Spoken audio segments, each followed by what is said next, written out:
Bom dia, oitavo ano. Bom, hoje nós vamos estudar um pouco sobre a reprodução dos artrópodes.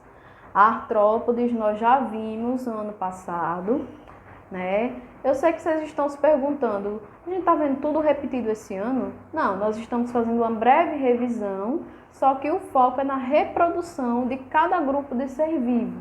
Então, nessa aula, nós vamos estudar sobre a reprodução dos artrópodes, tá? Assistam a aula, copiem tudo que aparecer no vídeo e dúvidas depois de assistirem a videoaula lá no WhatsApp. Bom, gente, então, antes de tudo, nós vamos fazer uma breve revisão sobre quem são os artrópodes. Esse filo, de animais é o maior grupo que existe no nosso planeta. Então, assim, existem pesquisadores que afirmam que existem mais artrópodes do que pessoas no mundo. Então, assim, só para ter uma dimensão de quão grande é esse filo de animais. Uma característica muito importante deles é que eles possuem as patas articuladas, ou seja, eles possuem a capacidade de se movimentarem melhor. Por exemplo, as patinhas deles fazem com que eles se locomovam melhor que os anelídeos, que os moluscos, por exemplo, que os plateumintes, os nemateumintes, que nem isso tinham. Uma característica também que é muito importante é a presença do exoesqueleto, ou seja, como se o esqueleto desses animais fosse externo, ou seja, nós temos o nosso esqueleto interno. Os artrópodes, eles possuem o exoesqueleto, ou seja, o esqueleto é por fora, não é interno, é fora do corpo. E às vezes, quando esses artrópodes eles crescem, à medida que eles vão crescendo, eles precisam fazer a muda. Então esse exoesqueleto, ele começa a sair desse animal e vai se formando um novo exoesqueleto. E essa característica, ela tem um nome, que é a equidízia. Eu vou deixar aqui uma imagem, um videozinho para vocês verem. Mas nós já vimos isso, eu lembro que teve gente que ficou com nojo e tudo, enfim. Mas é algo muito interessante, é muito legal ver, os artrópodes trocando aí de exoesqueleto.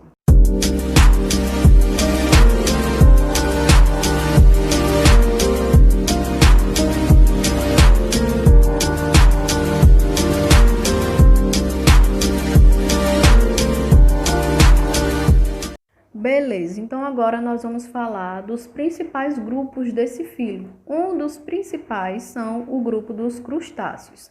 Quem são eles? Os camarões, os caranguejos, as lagostas, por exemplo. Eles possuem a característica de ter o exoesqueleto bem resistente, muito mais do que os demais artrópodes, tá? Então, dentro desse grupo, os crustáceos, eles possuem o exoesqueleto mais resistente. Esses animais eles podem viver tanto em ambiente aquático como ambiente terrestre. Muitos vivem em ambientes aquáticos, mas saem ali para dar uma voltinha em ambientes terrestres sem nenhum problema, tá? Então aqui nós temos algumas imagens, como eu falei já. Quem é que está nesse grupo? São as lagostas, os camarões, os caranguejos, siris, enfim. A estrela do mar, essa imagem ela está errada. A estrela do mar ela não faz parte do grupo dos crustáceos, tá? Como é que é a reprodução desse grupo?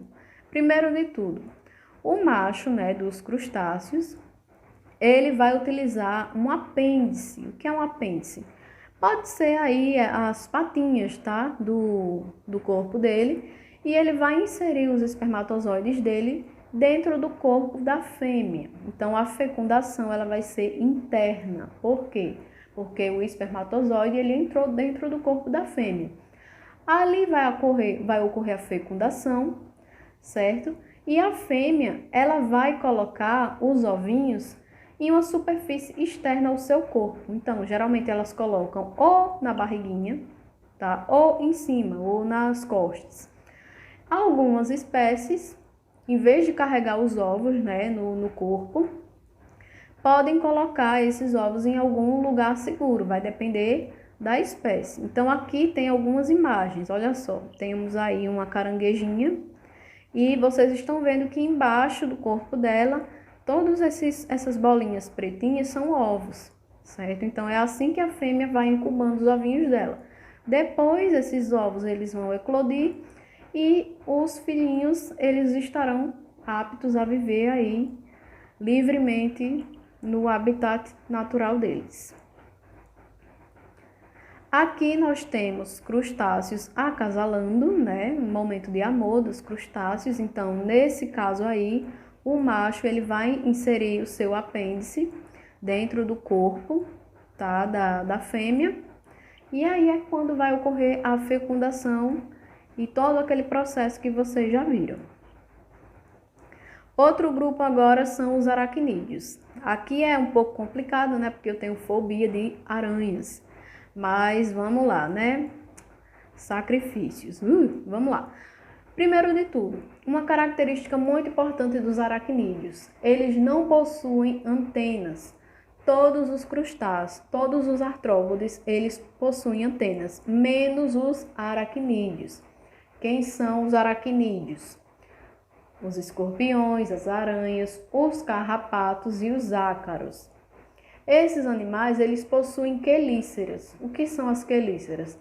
Sabe quando você vê uma aranha que você vê como se fossem dois dentinhos assim para frente? Tem uma imagem eu vou mostrar. Então, essas quelíceras, elas vão servir tanto para predação, né, ou para defesa, enfim. Os aracnídeos, eles possuem 4 pares de pernas e alguns podem ser venenosos, como no caso das aranhas e dos escorpiões. Porém, os carrapatos e os ácaros, eles podem causar doenças. Os carrapatos, eles podem causar doenças em animais e em humanos, que se chama febre maculosa, eu acredito que seja assim, febre maculosa. E os ácaros, eles podem causar alergias. Tem gente que é alérgica a ácaro, tá? Então, querendo ou não, é um tipo de doença, né? Então, ó, aqui vocês estão vendo as aranhas. Então, temos os escorpiões, temos os carrapatos e faltou a foto dos ácaros. Mas vamos lá, como é a reprodução dos aracnídeos? Os escorpiões, eles possuem uma estrutura que se chama espermatóforo. É como se fosse uma bolsinha, tá? E eles vão pegar esse espermatóforo e vão depositar no ambiente, vão deixar lá. Esse espermatóforo, ele vai estar cheio de espermatozoides desse escorpião. E aí, um belo dia, as fêmeas vão lá e vão encontrar, né, esse espermatóforo e vão recolhê-lo com o seu poro genital, que é uma estrutura que existe no corpo da fêmea. Quando elas recolhem, né, essa estrutura, esses espermatozoides vão encontrar, né, o óvulo da fêmea, vai ocorrer a fecundação interna e aí a fêmea ela vai ficar grávida. E aqui a figura A, né, tem 2 escorpiões e na figura B eu tenho a imagem de um espermatóforo.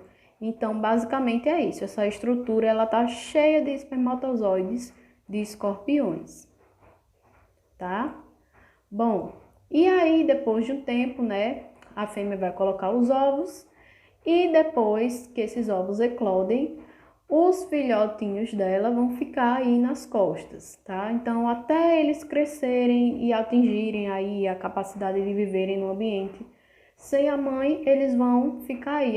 A fêmea ela vai carregando os filhotinhos aí nas costas. Agora, vamos para as aranhas, né? Vamos lá. Como é que ocorre a reprodução das aranhas? Os machos, eles vão ter estruturas que se chamam pedipalpos, que são essas 2 estruturas aí da frente que vocês estão vendo, tá? Tem as quelíceras, que são as menorzinhas, aquelas que eu falei que parecem garrinhas, e os pedipalpos, que são essas aí da frente, que parecem antenas, mas não são antenas, tá?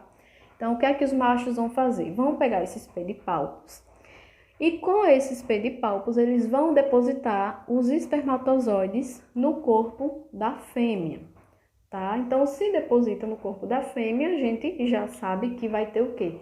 Fecundação interna, certo? E aí, ó, os pedipalpos, vocês já viram.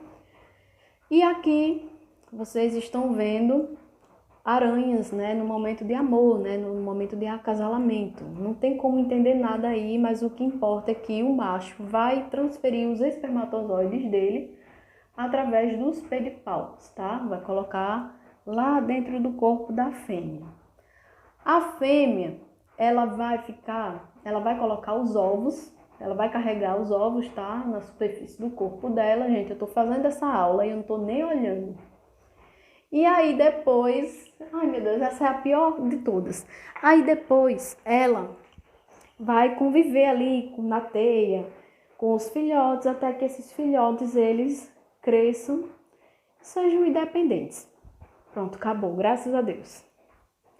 E agora nós vamos para os insetos, que é o maior grupo dentre os artrópodes, tá? Gente, primeiro de tudo, os insetos eles vão possuir duas antenas, certo? Então, todo inseto vai ter duas anteninhas.